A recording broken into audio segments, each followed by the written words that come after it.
Bonjour et bienvenue à notre culte Espoir. C'est un plaisir de te retrouver, cher auditeur, chère auditrice, pour vivre ce temps de culte ensemble.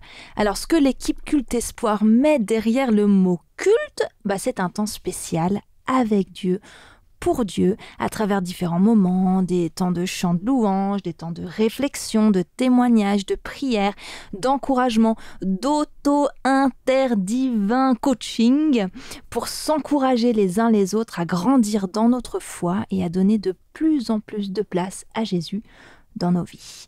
Alors c'est l'été, peut-être que tu nous écoutes depuis ton bungalow au milieu des tropiques ou à côté de ton ventilo sur le canapé ou dans la clim dans ta voiture, tu as rejoint l'équipe Espoir un peu comme une famille pour une heure ensemble. Alors avec moi justement, deux gentlemen, Brian et Stéphane, bienvenue. Merci. Comment se passe votre été ? Chaud, très chaleureux. Oui, j'étais sûre que vous alliez répondre ça. Et notre invité du jour, Frédéric Guyot. Mildred t'a rencontré à l'église adventiste de Collonges-sous-Salève, en Haute-Savoie. Tu y dirigeais une discussion-étude autour de la Bible dans un temps qu'on appelle dans le patois de chez nous l'école du sabbat. Et elle nous a dit « Il faut absolument qu'on l'invite !» Alors te voici qui a accepté notre invitation. Un grand merci. Pourrais-tu te présenter en quelques mots ? C'est avec grande joie effectivement que j'ai rencontré Mildred et puis que je suis présent ici aujourd'hui. Trop chouette. Je m'appelle donc Frédéric et je suis marié et je suis papa de 4 enfants. Waouh. Oui, j'ai 2 garçons et 2 filles. Excellent. Voilà. Et merci d'être là avec nous. Et puis de quoi tu vas nous parler ? Eh bien, je vais vous parler de la patience de Dieu. Oui, c'est un vaste programme. Et alors, va falloir rester pour écouter, découvrir ta réflexion dans quelques minutes.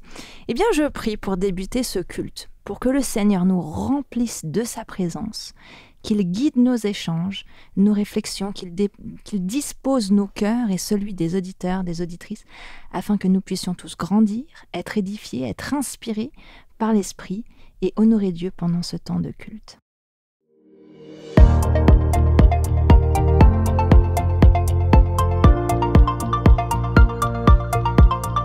Alors Stéphane, pour notre chronique Dieu dans ma semaine, qu'as-tu envie de nous partager ?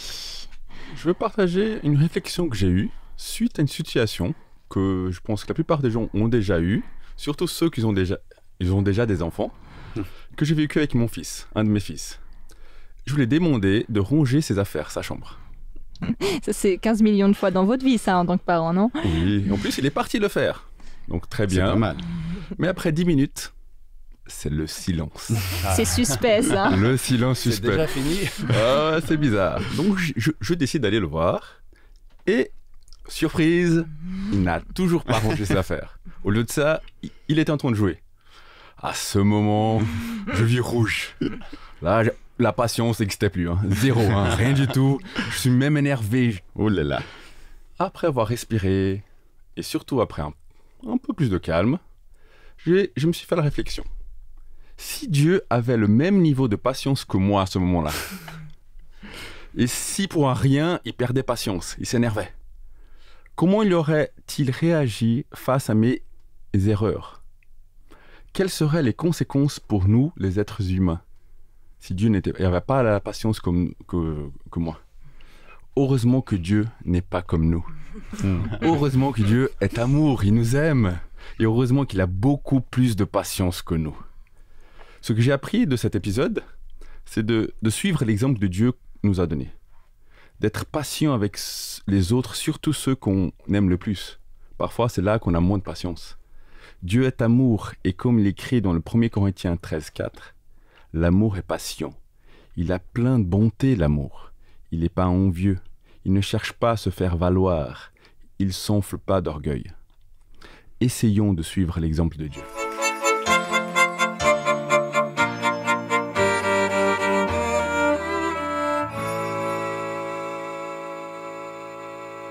Avec patience, tu nous as nourris, tu as rassasié nos âmes. Avec patience, tu nous as conduits sous ta nuée, sous ta flamme.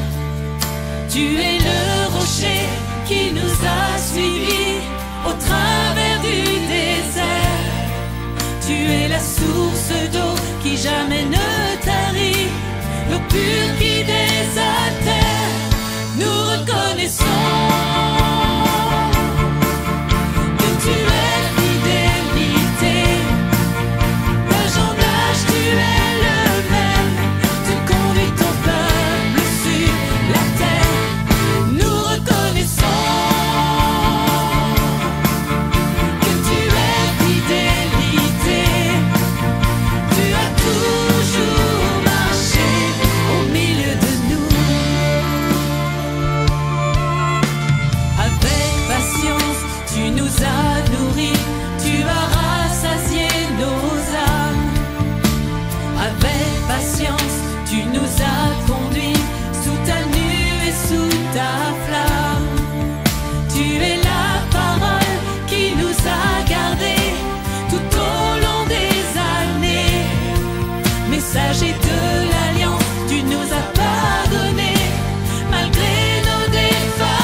Être patient avec soi-même, avec les autres, dans les circonstances parfois bien sinueuses de nos vies, c'est un bon défi qui semble parfois pas un peu surhumain.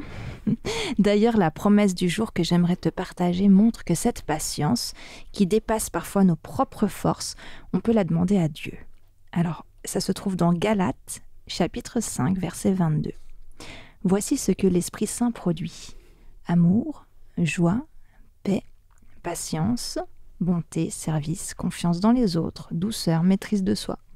Et oui, on peut demander la patience à Dieu parce que Dieu est patient, comme nous allons le voir aujourd'hui. Il est généreux et il offre et guide celui qui demande selon les volontés de Dieu.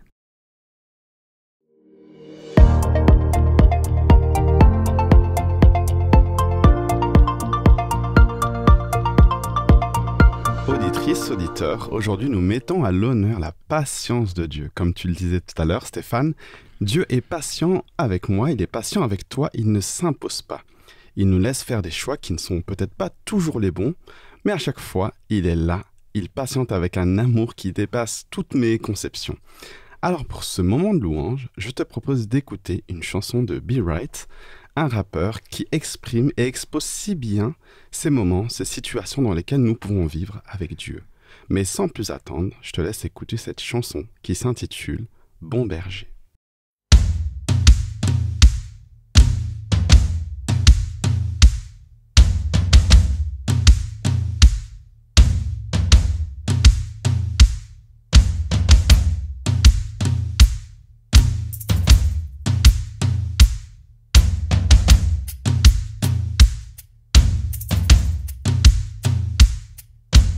Je ne sais plus où aller. Je ne sais plus où aller. Qui pourrait encore m'aimer? Qui pourrait encore m'aider? Je ne sais plus. Je ne sais plus où aller. Je ne sais plus où aller. Je ne sais plus où aller. Qui pourrait encore m'aider? Je me le demande. Qui pourrait encore m'aider? Yo, Seigneur Jésus, je suis love de toi dans mon cœur, mais parfois je m'égare, chaque fois ça m'écœure. J'aimerais tellement te plaire, je voudrais te donner tout, mais face à certains défis, j'ai souvent fait demi-tour. Avant d'avoir soif de gloire, j'ai d'abord soif de toi. Mon plus grand désir, c'est qu'à travers moi les hommes te croient. Mon plus grand désir, c'est qu'à travers moi les hommes te voient. J'aimerais que ma vie soit le témoignage de tout ce qu'est un homme de foi. Je me souviens le nombre de fois où je t'ai promis que ce péché que j'avais commis, cette fois ce serait la dernière fois. Pourtant j'y suis retombé, j'avais si honte de moi, mais chaque fois tu m'as relevé en me disant que je compte pour toi. Aujourd'hui je compte sur toi, change ma vie, ne me laisse pas mépriser les cicatrices des coups que tu portes sur toi. S'il convient de se souvenir de la mémoire de ceux qui sont morts, qu'en sera-t-il de celle de celui qui a vaincu la mort? Non Père, je t'en prie, ne me laisse pas oublier que Christ reviendra un jour, n'est-ce pas? Chercher son épouse, pas toute l'église reste sage. Et souviens-toi de l'histoire des vierges folles et des vierges sages. Fais de moi une vierge sage, tout près du ressuscité, faire partie des prémices du réveil que Dieu veut susciter. Prêcher sans se précipiter, briser toute iniquité, jusqu'à ce que croire en Dieu pour l'homme redevienne une nécessité. Je veux croître en intimité, afin de t'imiter, une copie parfaite, en grâce et en dignité. Vivre dans l'unité, croire sans te limiter, mourir à moi-même pour donner gloire à la Trinité. La vraie vie n'est pas extérieure, dans le pire faut que tu restes Seigneur, et sur mes terres sois le seul semeur. Oui Père, que ta lumière me cache, je ne lâche pas prise jusqu'à ce que l'emprise du diable me lâche. Car tu m'as aimé au prix du sang versé. Je t'aime au point de faire du rap, quitte à le faire sans percer. La gloire m'intéresse pas, je suis prêt à boire la tasse, pourvu que tu m'accordes la grâce un jour de voir ta face. Je t'aime tant et j'aimerais aller plus loin, mais j'ai tant d'iniquité, je suis loin d'être l'homme le plus loin. Même si ta loi je l'ai souvent transgressée, tu m'as aimé au point d'accepter de te faire transpercer. Je veux saisir chaque opportunité de marcher avec Jésus dans une forte unité. Car depuis qu'il est ressuscité, il intercède sans cesse auprès du Père de façon illimitée. Je sais qu'il m'aime et je veux aller plus loin, et qu'il peut me purifier et faire de moi un pur roi.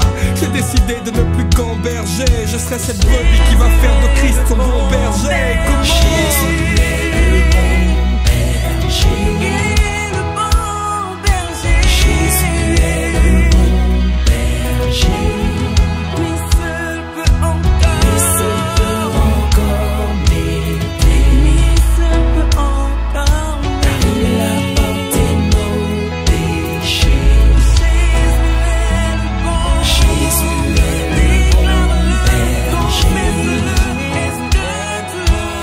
Jésus est le bon berger. Il est le bon. Il seul peut encore m'aider. Nul n'est comparable au roi. Car il a porté nos péchés.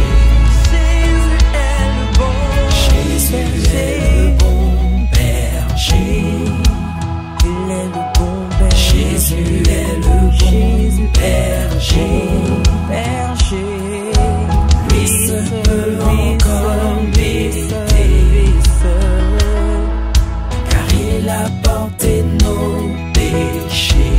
Chante-le avec moi, Jésus est le bon berger. Jésus est le bon berger. Oh, lui seul peut encore m'aider. Car il a porté nos péchés.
Auditeur, auditrice, tu es dans la chronique Dieu agit. Et je te propose d'écouter le témoignage de Maëlys, une fan incontestée de Dieu, qui parle de son expérience avec lui.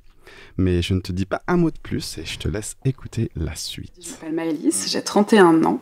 Je suis une heureuse fille de l'Éternel, rachetée en Jésus-Christ, et une épouse comblée, l'épouse d'Hervé, avec qui j'ai le bonheur de pouvoir travailler. Yes. Merci Seigneur pour ça. Et puis voilà, on travaille dans un bureau qui œuvre dans le domaine de la mobilité durable. Mais comme tu l'as dit, la première personne de ma vie, mon premier amour, c'est Jésus, que je connais en quelque sorte depuis que je suis petite parce que je suis née dans l'église, mais on va dire avec lequel j'ai construit ma relation il n'y a pas tant de temps, aux alentours de l'âge de 24 ans. Ah ouais. Où même si j'allais à l'église, il a fallu qu'il vienne me chercher. Et à un moment donné, j'ai fait cette rencontre cœur à cœur avec mon Sauveur, et c'est là qu'il est devenu absolument tout pour moi.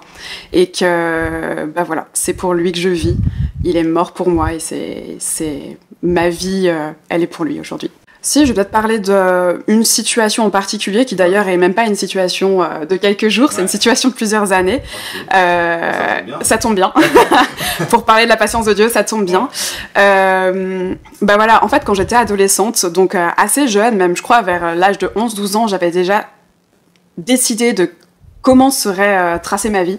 Donc j'avais tout déterminé en avance, de manière pas très étonnante, ça s'est pas du tout passé comme j'avais prévu.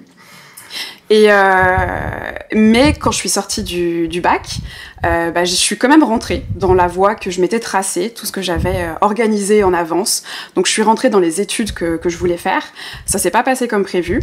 Et finalement, j'ai eu un parcours, on va dire, d'études complètement chaotique. J'ai fait 3 formations différentes et cumulé, j'ai fait 9 ans d'études. Ma dernière formation, qui m'a attirée alors que j'étais en plein dans ma 2e formation. Aujourd'hui, j'y crois. Dieu m'a ouvert les portes pour cette formation. Je pense que s'il n'était pas intervenu, j'aurais même pas pu rentrer dedans. Mais il est intervenu d'une manière divine, qui est Dieu, pour que je puisse l'intégrer. J'ai suivi cette formation. À la fin de la formation, il m'a même permis d'obtenir un stage dans ce domaine qui correspondait à tous les critères que je lui avais demandé. C'était Dieu, ça venait de Dieu, c'était sûr. Et même aujourd'hui, je sais que c'était lui. J'ai commencé ce stage, ça n'a pas duré très longtemps, mais c'était horrible, en fait. J'ai horriblement mal vécu ce temps. Et puis le Covid est arrivé, comme on le sait, ça a été compliqué pour pas mal de domaines, et du coup, ils ont mis fin à mon stage parce qu'ils licenciaient quelques personnes, et j'étais la dernière arrivée. Et ce qui s'est passé, c'est que ça a été un gros coup dur pour moi. 9 ans d'études, tout le monde avait déjà un travail autour de moi, tout le monde avait déjà bien entamé sa vie. Moi, je repartais dans l'inconnu, l'incertitude. J'ai été submergée de doutes, de remise en question, de culpabilité aussi, parce que vis-à-vis des codes de la société, j'étais complètement à la bourre. Et là, en fait, Dieu a travaillé mon cœur pour me faire comprendre que les objectifs que je m'étais placés dans ma vie, les ambitions que j'avais, et presque l'identité que je m'étais créée en fonction, peut-être inconsciemment des gens qui m'entouraient, des codes sociaux, et je sais pas, peut-être mes parents aussi, leur modèle ou quoi. Cette identité que je m'étais créée, elle avait rien à voir avec ce que Dieu avait fait de moi. Et du coup, il a travaillé mon cœur pour me faire prendre conscience que là où j'étais, c'était pas là où je devais être, et c'est pour ça que j'étais pas bien. Et j'ai dû renoncer finalement à toute cette vie que je m'étais créée. Et par sa grâce, par la force qu'il m'a donnée, j'ai pu assumer ça et enfin commencer à lui remettre mes choix, de sorte à ce que ce soit lui qui trace ma vie. Et en fait, quand j'ai regardé ça, je me suis dit, mais mince, il m'a laissé aller dans la direction que je voulais prendre. Alors quand j'étais jeune, je le concertais pas, j'avais pas de relation avec Dieu, même si je savais qu'il existait. Du coup, j'avais tout décidé ce qu'allait être ma vie. À aucun moment, il est venu s'opposer à mes choix. À aucun moment, il est venu me confronter et me dire non, j'ai un plan pour toi, je suis Dieu, je sais quand même mieux que toi ce qui est bien pour toi ou pas. Donc tu vas faire comme ça. Et quand je me dis que finalement, même pour ma dernière formation, il est venu tout ouvrir pour que je puisse aller dedans alors que c'était pas ce qu'il avait prévu pour moi, je me dis, mais Seigneur, t'es juste venu respecter mon choix et même y participer pour que je puisse entrer dans quelque chose qui allait peut-être à l'inverse de ce que tu voulais. Il a même utilisé cette formation pour développer en moi des compétences dont il va se servir aujourd'hui pour son royaume. Mais il est jamais venu avec un non frontal, c'est ça, en me disant non, ma fille, c'est pas ça que je veux pour toi. Et c'est hallucinant parce que ça a pris des années. Moi, on peut se dire que c'était 9 ans d'études, mais je pense que le processus, il a commencé bien avant. Et c'était hyper long. Moi-même, dans cette situation, je me demandais ce que je faisais. Et en me retournant, je me dis, mais Seigneur, c'est plus de 10 ans où toi, t'as attendu que je veuille bien regarder à toi, attendu que je veuille bien chercher ta voix, en fait. Et quelque chose de très étonnant que je lis dans la parole, c'est, on va dire, la fréquence très élevée de fois où Dieu, il nous demande de le chercher. C'est un Dieu dans la parole, je n'ai pas compté, j'ai pas fait le calcul, mais il y a énormément de fois où il dit « cherchez-moi ». Et je me dis, mais le principe même de chercher quelque chose, c'est bien que cette chose n'est pas à portée de main ou visible, parce que sinon on n'aurait pas besoin de la chercher. Le fait de devoir chercher, ça demande de la persévérance, parce qu'il va falloir attendre un peu avant de trouver cette chose. Et la persévérance, c'est pas une qualité inhérente à l'être humain, et Dieu le sait, puisqu'il nous connaît très bien. Et je me dis que s'il n'était pas patient, il nous demanderait pas de le chercher. parce que honnêtement, ça peut prendre toute une vie pour ne serait-ce qu'à se mettre à le chercher concrètement ou à entrer vraiment dans cette dynamique quotidienne de recherche de son Dieu. Et on va pas se mentir, on cherche un jour et puis le lendemain on se lasse parce que c'est pénible, on arrête. Tout comme le peuple d'Israël, on fait des va-et-vient. C'est un peu ping-pong cette vie avec Dieu. Et lui, il est là et il attend juste cette chose, c'est que finalement, même si on a choisi de marcher dans nos propres voies, de faire nos propres choix et qu'on n'a pas décidé d'aller dans ce que lui voulait pour nous, je dirais que finalement, on est souvent là à chanter les louanges de Dieu à l'église ou à proclamer même dans nos prières qui il est pour nous.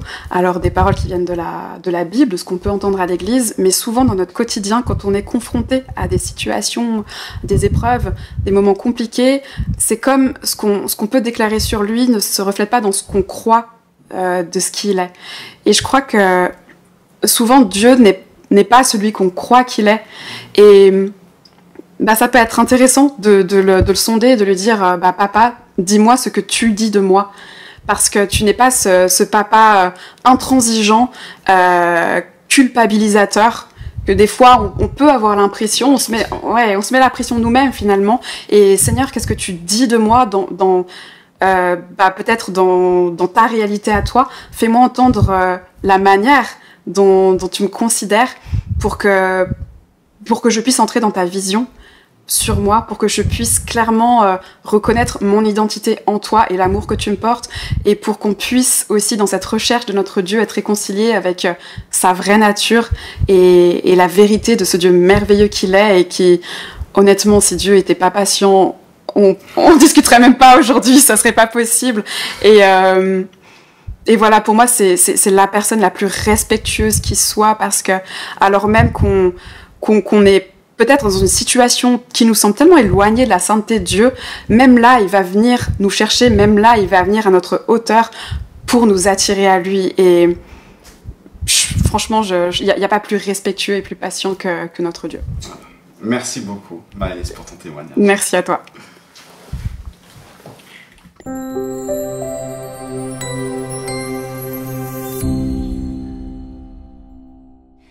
Alors Frédéric, pourquoi tu as choisi ce thème ?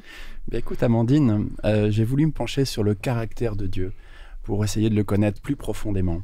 Et je me suis dit, il a une caractéristique qui est formidable, c'est qu'il est patient. C'est vrai que nous, c'est pas toujours le cas. On a tous nos limites, avec les enfants, comme on a vu avec Stéphane. Ça peut être avec d'autres personnes, les beaux-parents, des fois ils sont intrusifs, etc. Et donc on peut aboutir lorsqu'on est impatient, à abîmer des relations parce qu'on se met en colère, par exemple. Et donc voilà, la patience est quelque chose de vraiment important. Et puis la patience, ça a aussi un aspect qui n'est pas juste par rapport à une situation qui nous paraît difficile par rapport à un individu, mais aussi on peut avoir de l'impatience, par exemple, lorsqu'on attend la personne que l'on aime et qu'on sait qu'on va la retrouver, mais que dans 2 semaines, c'est long. Est-ce qu'on est patient à ce moment-là ? On n'est pas forcément patient. Et voilà, donc la patience a plusieurs aspects, et Dieu a tous ces aspects en lui. Et on voit ça notamment au travers du psaume 103, versets 8 à 10, qui nous dit que l'Éternel est miséricordieux et compatissant, lent à la colère. Donc lent à la colère, ça veut dire qu'il est doux et réfléchi, qu'il ne s'emporte pas, qu'il est maître de lui-même. Il est riche en bonté, il ne conteste pas sans cesse. Alors il ne conteste pas sans cesse, ça veut dire quoi ? Ça veut dire qu'il laisse chacun libre de ses pensées, de ses actes. C'est-à-dire qu'à un moment donné, dans un échange, on peut escalader la situation, et Dieu n'escalade pas la situation. Dieu, effectivement, on peut faire des erreurs, il nous laisse faire une erreur, et puis après, il nous laisse du temps pour nous en rendre compte. Il ne garde pas sa colère à toujours. Ça veut dire quoi ? Ça veut dire qu'il pardonne. Et il ne nous traite pas selon nos péchés, il ne nous punit pas selon nos iniquités. Ça veut dire quoi ? Ça veut dire qu'il fait grâce. Donc on voit déjà dans ces quelques phrases toute l'ampleur de l'amour de Dieu et de cette patience, comment elle se concrétise, comment elle se matérialise. Alors quel exemple, Dieu, mais comment fait-il ? Moi aussi, il est parfait. Il est parfait, voilà. Mais moi aussi, je veux être patient comme lui. Pourtant, je ne suis pas très impatient de caractère, mais on a chacun ses limites. Alors, déjà, pour bien comprendre ce qu'est la patience, il faut aussi comprendre ce que ça n'est pas. Alors, la patience, ce n'est pas de l'indifférence ou du délaissement. C'est pas que Dieu dit « Oh là là, ça y est, celui-là, c'est fichu, je le laisse de côté, il ne m'intéresse plus ». Non, pas du tout. La patience, en fait, en français, ça vient du mot pâtir, c'est-à-dire souffrir. Et effectivement, Dieu, il souffre. Pourquoi ? Parce que lorsqu'on se met dans une situation, on va dire, une situation qui n'est pas celle qu'il souhaite, eh bien, comme il nous aime, il voit les tristes conséquences de nos comportements erronés. Et à ce moment-là, eh bien voilà, Dieu souffre. Donc dans la patience, il y a de la souffrance. Et donc il faut bien savoir que finalement, quand on est patient, pour être patient, il faut savoir qu'il va falloir accepter de la souffrance. Dieu accepte cette souffrance. Et la souffrance, dans le grec, dans la Bible, ça correspond au terme grec de makrothumia. Et il y a un deuxième, c'est un premier concept de la patience, hein, et puis il y a un deuxième concept de la patience qui vient du grec upomone, qui signifie la persévérance, l'endurance, c'est-à-dire la capacité à attendre sans se lasser. Et ça, c'est plutôt la personne aimée que l'on attend sans se lasser. Et voilà. Et donc, c'est ce que fait Dieu. Dieu, il est patient, il nous laisse du temps sans se lasser. Pourquoi ? Parce qu'il nous aime et qu'il est confiant dans notre capacité à progresser et à faire des meilleurs choix. Voilà. Et puis, il essaye de nous influencer aussi par son Esprit Saint à essayer de faire des meilleurs choix. Alors, quels exemples on a dans la Bible de la patience de Dieu ? Eh bien, la patience de Dieu, elle a déjà commencé avec Adam et Ève, auquel il avait dit dans Genèse 2, verset 17, « Quant à l'arbre de la connaissance du bien et du mal, tu n'en mangeras pas, car au jour où tu en mangeras, certainement tu mourras. » Et oui, effectivement, ils sont morts, mais en attendant, dans Genèse 5, verset 5, on apprend qu'Adam, il a vécu 930 ans. Donc Dieu, il a quand même été patient, il ne s'est pas mis dans une colère noire et puis il les a pas exterminés avec un rayon laser là. Voilà, il a quand même attendu 930 ans. Et qu'est-ce qui s'est passé pendant ces 930 ans ? Eh bien, il a laissé le temps à Adam et Ève de réfléchir, de voir les conséquences de leurs erreurs, éventuellement de pleurer sur leurs erreurs, de se repentir et de changer d'attitude, de changer de comportement. Et donc voilà, donc dans cette patience, pendant cette souffrance de Dieu, il s'attend aussi à ce que nous, on comprenne nos erreurs et qu'on change de caractère. Alors Dieu, il était patient avec Adam et Ève, il est patient avec nous. Et il n'est pas uniquement patient à un niveau individuel, c'est ça qui est aussi intéressant. Il est aussi patient à un niveau collectif, c'est-à-dire au niveau de l'humanité tout entière. Et ça, on le voit au travers de la patience qu'il a eue dans la Bible avec le peuple hébreu. Donc là, ce n'était pas un individu, c'était tout un peuple. Et quelle était cette patience avec le peuple hébreu ? Eh bien, le peuple hébreu avait juré fidélité à Dieu. Dans Exode 19, verset 8, le peuple avait dit « Oui, nous respecterons tes commandements, tu es notre Dieu et nous t'aimons et nous allons faire tout ce qu'il faut pour être un peuple modèle, voilà, par rapport aux autres peuples. » Et évidemment, ce n'est pas ce qui s'est passé puisque le peuple hébreu, il est tombé plusieurs fois et puis il a renié Dieu plusieurs fois. Parce que par exemple, juste après avoir été libéré de l'esclavage en Égypte, d'être passé au travers de la mer Rouge, donc c'était quand même des miracles. Incroyables. Des miracles incroyables. Et donc là, le peuple, il voyait quand même que Dieu était puissant, qu'il était avec lui, et que finalement, ça valait quand même le coup de respecter les commandements de Dieu.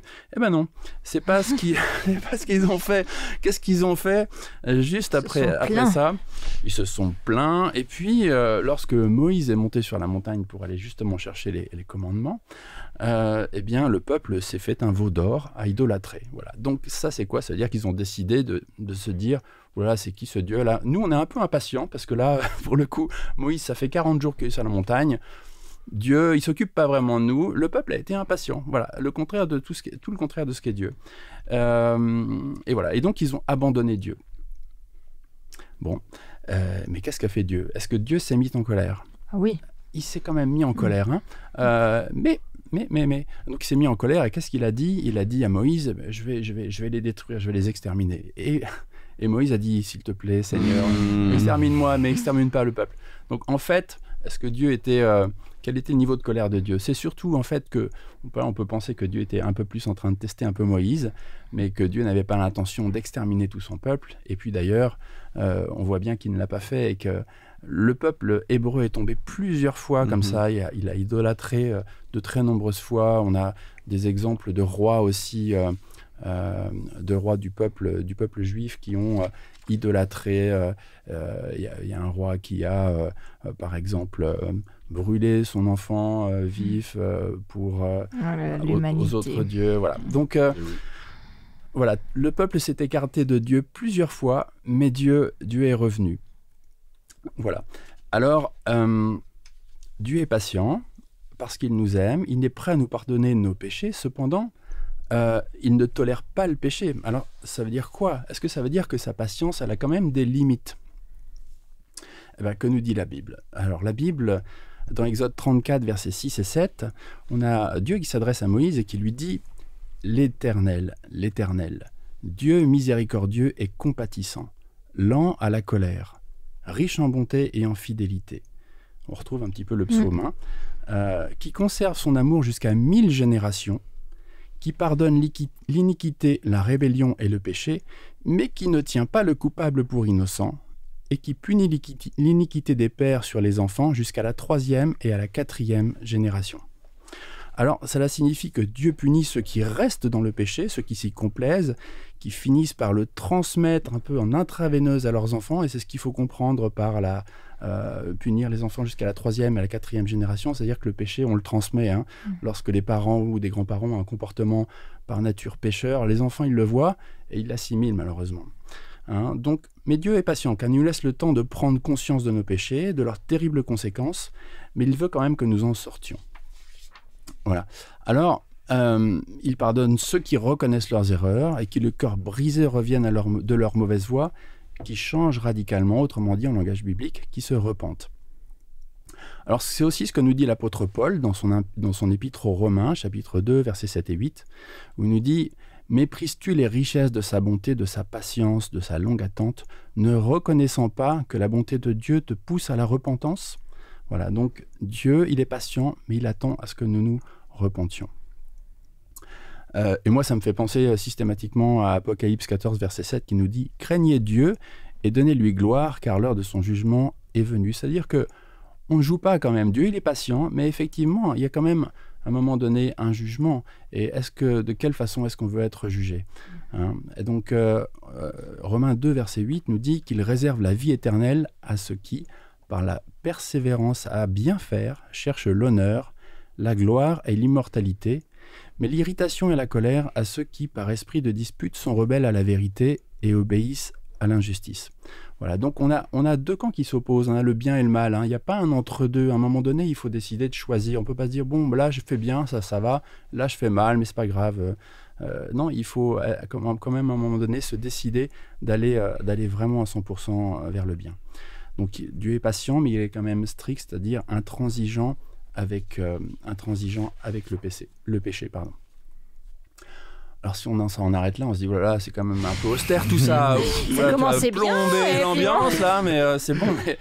Non, mais alors, Dieu peut paraître sévère, austère, mais en attendant, c'est quoi la vraie raison à la patience de Dieu? Bien, la vraie raison à la patience de Dieu, c'est son amour. Pourquoi? Parce que lui, il attend à ce que nous le découvrions. Et il s'attend à ce qu'on l'aime. Donc, c'est pas finalement une patience punition, c'est une patience amour. Il attend à ce qu'on le découvre, à ce qu'on l'aime, et il veut nous laisser du temps pour que notre amour puisse grandir pour lui. Voilà, c'est aussi cette patience, c'est nous laisser du temps pour découvrir l'amour, pour l'aimer, et lui apporter cet amour, et accepter aussi son amour à lui, découvrir dans tous les petits moments de notre vie qu'est-ce qui fait son amour. Voilà, avec toutes ces bonnes raisons de l'aimer, ça peut quand même prendre du temps. C'est quelque chose qui mûrit, qui s'approfondit. C'est pas de la passion fugace, c'est quelque chose qui s'enracine dans le temps. Et l'apôtre Pierre en est un bon exemple, parce que Pierre a renié Jésus 3 fois, et lorsqu'il est revenu, lorsqu'il est ressuscité, il lui a demandé s'il l'aimait. Et Pierre a dit « Oui, je t'aime », mais c'était, en termes grecs, un amour qui était un amour philéo, un amour amitié, fraternité. Alors que Dieu lui demandait s'il l'aimait d'un amour agapé, c'est-à-dire d'un amour inconditionnel, désintéressé, absolu. Et Pierre n'a pas été capable de lui dire « Oui, je t'aime d'un amour agapé ». Il lui a juste dit « Je t'aime d'un amour philéo ». Qu'est-ce qu'a fait Jésus? Il lui a dit « Paie mes brebis ». C'est-à-dire qu'il l'a réhabilité, il lui a dit « Moi je t'aime, bien sûr, je t'accorde tout le temps nécessaire, je sais que tu viendras à cet amour agapé. » Et donc voilà, Dieu, il laisse du temps à chacun, y compris aux apôtres, qu'on pourrait croire parfaits, mais ils n'étaient pas. Vu, ils pourraient. Et voilà, et donc il nous laisse du temps pour le découvrir et pour l'aimer. Voilà, donc conclusion, Jean 4, verset 16, Dieu est amour, il souffre de nos erreurs, mais par amour, il nous accorde le temps nécessaire pour nous en affliger et en revenir, et il nous laisse le temps nécessaire pour le découvrir et l'aimer à notre tour un peu plus chaque jour. Donc on peut le remercier pour cela et prendre exemple sur lui pour être aussi doux et patient avec ceux qui nous entourent. Amen. Amen.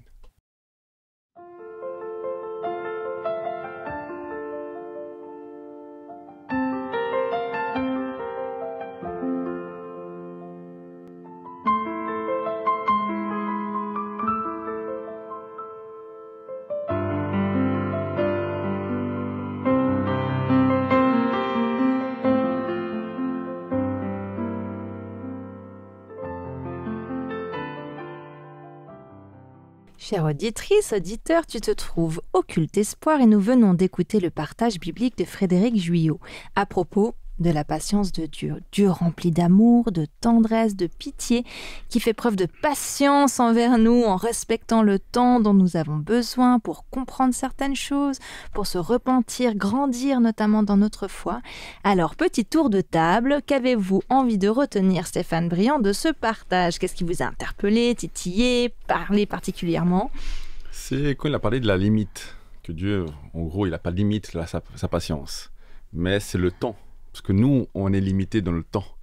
Donc la patience de Dieu a une limite par rapport au temps. Il nous laisse le temps de prendre les choses, mais il y a parfois, on n'a plus le temps de se repentir, de venir vers lui. Okay, donc, et du coup, ça a quoi comme impact sur... Pour moi, c'est que c'est pas infini. Donc j'ai besoin d'aller vers lui, en fait. Je dis, après coup, je ferai après, demain, je ferai demain, je ferai demain. Dieu... Ok, donc contre la procrastination, de trop se reposer sur la patience de Dieu finalement, sans se responsabiliser. Parce que demain, c'est proche, il peut voir quelque chose, un accident, après, à personne, mais Dieu est patient, il nous laisse le temps de l'aimer, vraiment, de le découvrir, mais il y a un moment où ça va finir. Donc il faut qu'on aille tout de suite, en fait. Je te voyais, tu avais envie de réagir. Oui, non, c'est exactement ça. Il y a cette notion de temps et il faut prendre conscience du temps que Dieu nous accorde et essayer d'être intelligent par rapport à la gestion de ce temps et puis prendre nos décisions rapidement. Ça ne sert à rien de tergiverser. Il faut essayer de prendre le temps d'écouter Dieu, mais vraiment rapidement prendre nos décisions et avancer. Et toi, Briand? Moi, je suis en totale admiration. Je vois cette relation qu'il a eue avec le peuple hébreu. Je vois la relation qu'il a avec nous, la patience qu'il a. Moi, je me dis des fois un matin, quand je passe du temps avec Dieu, je me dis, ça va, Dieu, t'as pas trop galéré cette nuit. Enfin, je suis vraiment en totale admiration. Et puis, le temps aussi qu'il nous laisse, je pense, c'est aussi une forme de liberté quelque part, parce qu'il nous laisse nous tromper, il nous laisse aller dans des chemins. Alors, des fois, il est là pour nous dire, peut-être que c'est pas le bon chemin, mais il ne s'impose pas. Et voilà, ce côté-là de Dieu qui est toujours, qui ne s'impose pas et qui respecte nos choix et qui nous laisse libres finalement, mais qui veut, dans sa patience, il s'impatiente à nous, il s'impatiente en fait qu'on vienne le voir, et ça, je trouve incroyable. Ouais. Et toi, Amandine? Écoute, moi, c'est les toutes première phrase que tu as dit, où tu as dit que dans la patience, il y a la souffrance. Ça m'a beaucoup parlé. C'est comme si ça t'avait déverrouillé quelque chose, tu sais. Parce que dans mes relations avec les autres ou dans ce que des fois j'ai envie pour mes proches, et puis que je me dis, mais punaise, si par exemple, s'ils connaissaient Dieu, et puis je m'impatiente. Et en fait, je trouve que de comprendre que dans la patience, il y a la souffrance, mais une souffrance qui est gérable parce que le Seigneur est avec nous, qui nous remplit, qui nous guide. Ça m'a mis en paix finalement avec cette idée d'être en patience, d'accepter qu'il y a un peu de souffrance dedans, mais que le Seigneur aussi nous accompagne. Voilà, ça m'a vraiment beaucoup touché. Justement pour accepter cette souffrance, parce qu'il y a besoin d'être fort pour la souffrance. Ouais. Et il nous fortifie, Dieu. Ouais, tout à fait. Et toi, alors, est-ce que le Seigneur, il t'a titillé personnellement dans ton message? Est-ce qu'il y a quelque chose où tu t'es dit, ah punaise, ouais. Sur toutes les parties du message, mais je pense que la partie la plus importante pour moi, c'est vraiment qu'il nous tire vers lui. Il veut vraiment qu'on l'aime, c'est vraiment son objectif. Il attend que ça, il attend que notre cœur en fait. Et donc, c'est pour ça qu'il est patient. C'est vraiment ce qui le motive, c'est l'amour, vraiment l'amour. Donc, moi, c'est la partie du message qu'il m'a inspiré, qui me touche le plus. Oui. Amen. Et alors, du coup, j'ai envie de te dire, toi, auditeur, auditrice, qu'est-ce que toi, tu as envie de retenir de cette réflexion ?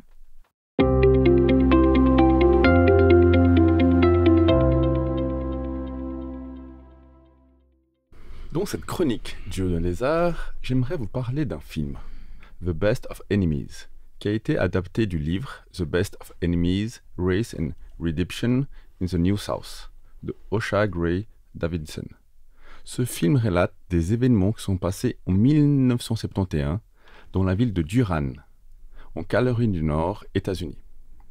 La date et l'état sont très importants, parce que puisqu'en 1971, aux États-Unis, certains États du Sud étaient ségrégés. La population donc était séparée, d'un côté les Américains blancs et de l'autre côté les Américains dits de couleur, les Noirs. Les Noirs et les Blancs fréquentaient donc des écoles différentes, des restaurants, des cinémas, des quartiers résidentiels, des parcs différents. Vous pouvez imaginer, il y avait beaucoup de conflits entre les Blancs et les Noirs. C'était très critique. On ne pourrait pas faire l'émission d'aujourd'hui là. Ah non, c'est pas possible. Et surtout ces événements-là, pourquoi ces événements-là? C'est surtout lié à deux personnes. D'un côté, C.P. Ellis, un homme blanc, marié, croyant, allant à l'église, un père de famille, un exemple semble-t-il à suivre.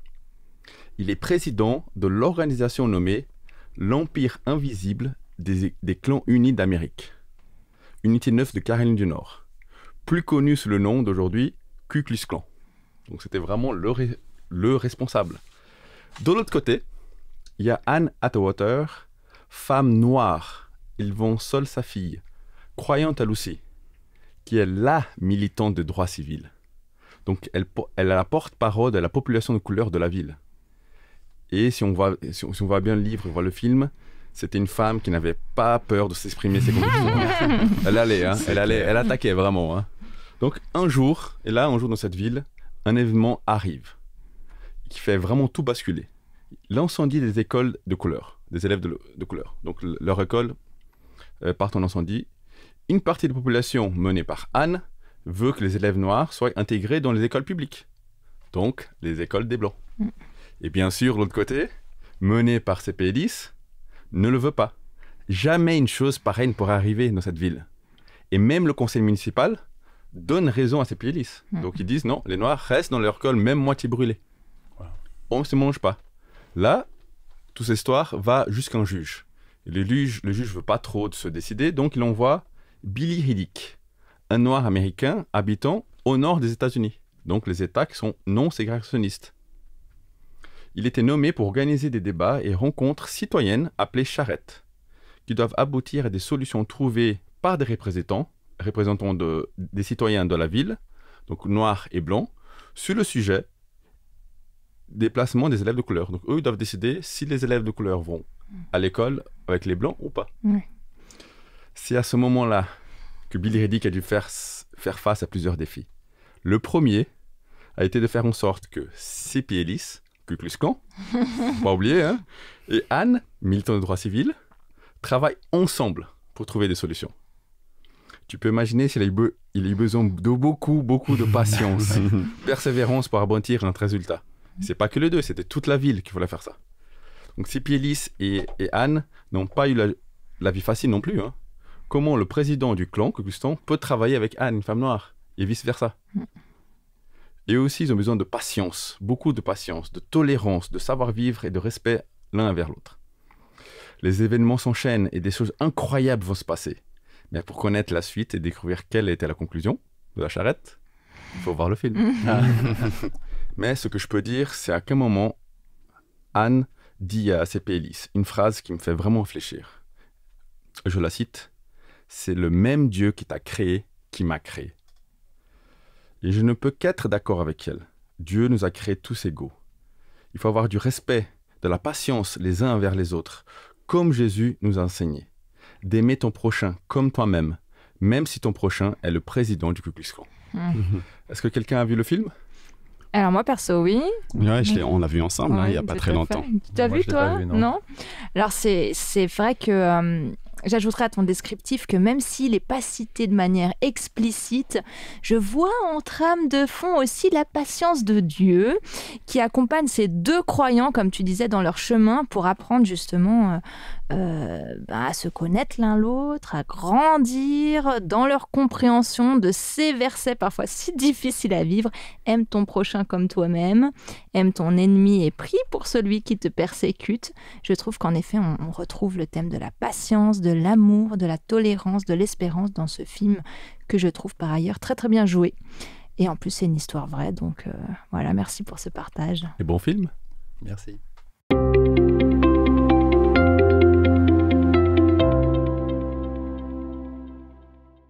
Est-ce que Frédéric, tu veux bien nous unir dans la prière? Bien sûr. Père éternel, je veux te remercier pour ce moment que nous avons passé ensemble et je veux te remercier pour ta patience. Je veux te remercier parce que tu nous apprends, Seigneur, que par certains de nos comportements, nous te faisons souffrir et que tu nous laisses le temps pour comprendre nos difficultés, nos erreurs et surtout, au-delà de tout, tu nous aimes d'un amour immense et absolu. Je veux te remercier pour cet amour que tu nous accordes et que tu puisses mettre aussi dans notre cœur de prendre nos décisions pour t'aimer en retour, prendre les bonnes décisions dans nos vies afin que nous puissions non seulement te plaire, Seigneur, mais aussi apporter de la joie, de la paix aux personnes qui sont autour de nous et être un exemple de patience à tous ceux qui nous entourent pour pouvoir leur apporter la paix et la joie. Merci pour ce moment de culte, Seigneur. Puisses-tu bénir chacun d'entre nous, chacun des auditeurs, et nous permettre de passer une semaine radieuse en pensant à toi, Seigneur. Au nom de Jésus. Amen. Amen.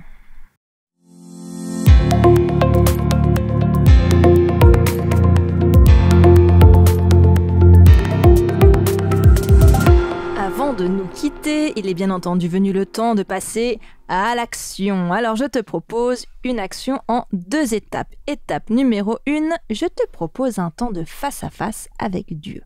Mets-toi dans un endroit ressourçant, calme et demande à Dieu de t'ouvrir les yeux sur une étape de ta vie, une facette de ta personnalité, un défi personnel dans ton passé où Dieu a fait preuve envers toi de beaucoup de patience. Demande-lui de te faire prendre conscience de comment il t'a aidé petit à petit à travers des rencontres, des lectures, des prières ou autres, à évoluer positivement, à peut-être te repentir, à changer.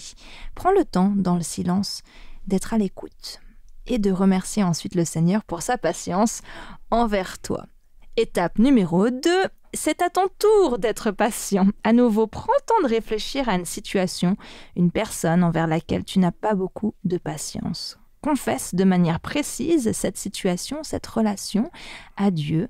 Et si tu le souhaites, demande-lui qu'il te remplisse de son Saint-Esprit pour que tu puisses faire preuve de patience. Il est probable que tu doives régulièrement refaire cette prière, mais on vient de le dire, Dieu est patient et renouvelle ses bénédictions à celles et à ceux qui lui font confiance. Alors bon courage et sois béni dans cette action. Et c'est ainsi que nous clôturons ce temps de culte. Alors merci Seigneur d'avoir été parmi nous. Merci Frédéric pour la réflexion que tu nous as proposée. Avec plaisir. Nous avons eu justement le plaisir de t'écouter aujourd'hui et on va avoir le plaisir de te réécouter la semaine prochaine. De quoi tu vas nous parler ? Eh bien, la semaine prochaine, je vais vous parler de la vie en abondance. C'est un verset de la Bible qui m'a toujours énormément interpellé. Donc, on va parler de la vie en abondance que nous propose Jésus. Eh bien, rendez-vous la semaine prochaine pour en savoir plus. Merci beaucoup, Brian et Stéphane, pour vos préparations, vos partages. C'est un plaisir de vivre ces temps d'échange avec vous. Alors, soyez bénis, les amis. Merci, toi aussi. Merci. Puis merci, chers auditeurs, auditrices, d'avoir passé ce temps en notre compagnie. N'hésite pas à partager ce culte autour de toi afin que d'autres puissent être encouragés, bénis par ce programme. Sois tout spécialement bénis, protégés, inspirés cette nouvelle semaine, remplis de la douce présence de notre Papa Céleste. Allez, à la semaine prochaine. Bye.